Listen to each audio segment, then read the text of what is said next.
حضرات گرامی قدر میں آج آپ کو یہ بات علی وجہ البصیرت کہہ سکتا ہوں کہ دنیا کے اندر کوئی کتاب ایسی نہیں وہ جو بیک وقت قانون کی کتاب بھی ہو اور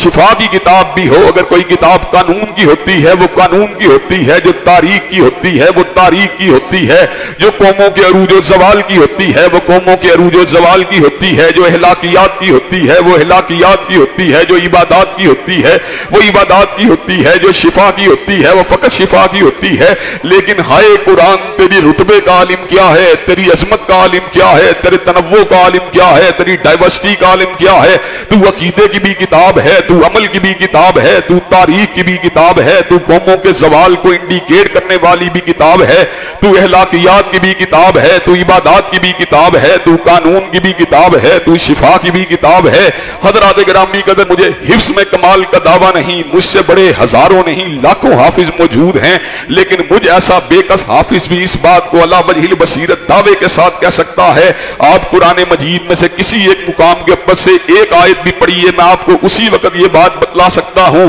آپ نے قرآن مجید کے کس مقام سے اس آیت کو پڑھا ہے. اگر آپ اردو زبان کے اندر پڑھیں, اللہ کے فضل و کرم سے میں آپ کو یہ بات بتلا سکتا ہوں آپ نے کس آیت کا ترجمہ اردو زبان کے اندر پیش کیا ہے. آپ انگریزی زبان میں پڑھیں, اللہ کے فضل و کرم سے میں آپ کو یہ بات بتلا سکتا ہوں آپ نے کس مقام سے پڑھا ہے. یہ کس کا ایجاد ہے؟ یہ اللہ تبارک و تعالیٰ کی ذات کا ایجاد ہے, یہ خالق و مالک کائنات کا اعجاز ہے کہ اس نے قرآن مجید کو اس انداز کے اندر سینوں کے اندر محفوظ و مامون فرما دیا کہ دھڑکتے ہوئے دل جو ہیں اس کے ہمیشہ کے لیے حفاظت کرنے والے بن گئے. جن کتابوں نے مٹ جانا تھا ان کی حفاظت کے لیے مٹنے والے جمادات تک جو ہے انحصار کیا گیا, لیکن جس نے باقی رہنا تھا اللہ تبارک و تعالیٰ نے اس کی حفاظت کے لیے زندہ انسانوں کے قلوب کو, زندہ انسانوں کے سینوں کو منتخب فرما لیا. حضرات گرامی قدر اس کے منزل من اللہ ہونے کی یہ بھی بہت بڑی نشانی ہے کہ اللہ تبارک و تعالیٰ نے خود اس دعوے کا اظہار فرما دیا وَنُنَزِّلُ مِنَ الْقُرْآنِ مَا هُوَ شِفَاءٌ وَرَحْمَةٌ لِّلْمُؤْمِنِينَ.